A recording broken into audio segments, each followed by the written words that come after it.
Darian Fenton. Mr Speaker, well, can I join with the House in expressing my sadness and condolences to the people of Japan who have faced a horrific earthquake, unbelievable tsunami, and now a nuclear threat that we haven't seen since 1986 with Chernobyl. It's just unbelievable horror, and all we can do is try and pass on our support to them and send whatever help that we can, and of course fundraise for those people, and to the families, Japanese families in New Zealand, give them whatever support we can provide. Of course, we do have our own ongoing disaster to contend with in Christchurch, and I want to acknowledge, of course, that life has not returned to normal for most people, and that there is a way to go. And as we said in the House last week when we were debating the commemoration service on Friday and the day off for it, we will stand with the government and the people of Christchurch to help them get through this. I do note also, Mr Speaker, yesterday 220 workers lost their jobs at Canterbury Spinners, and sadly that's just in addition to some that have happened already, and there will be more. And there is a call out today for the government to provide a clearer direction about what support redundant workers are entitled to, and I would ask the Minister to have a look at that and see.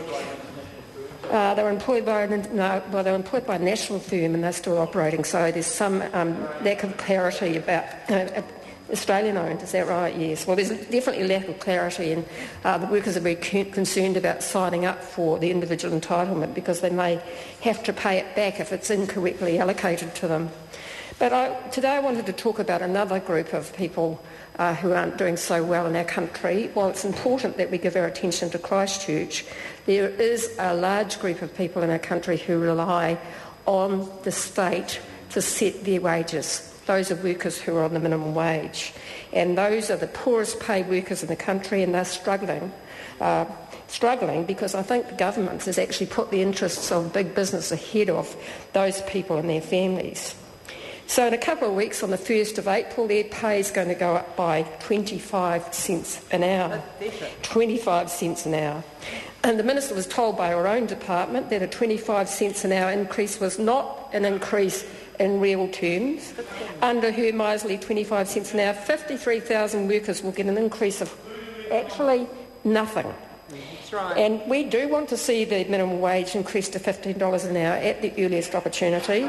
And if that had been the increase this year, $500 million could have been put into the economy this year, and that's got to be good for everyone. However, we don't have high expectations for this government because when it comes to minimum wage workers, they're so out of touch with ordinary Kiwi families who are struggling to make ends meet. I don't think that they really know how to consider their needs.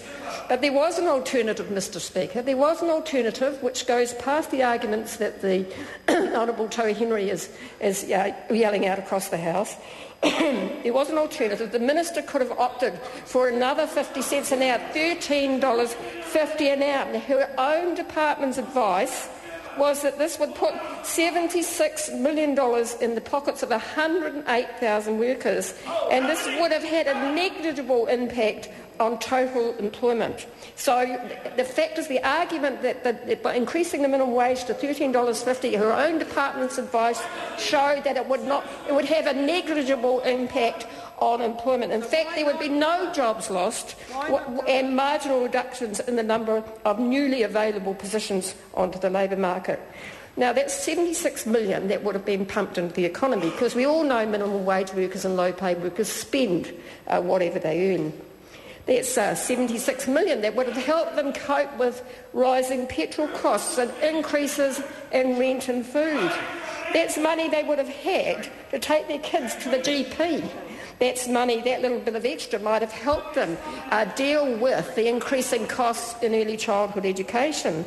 Maybe it would have been enough to cover the increases in car registration this year or help pay the power bill. Or perhaps the phone bill next month rather than just having it cut off.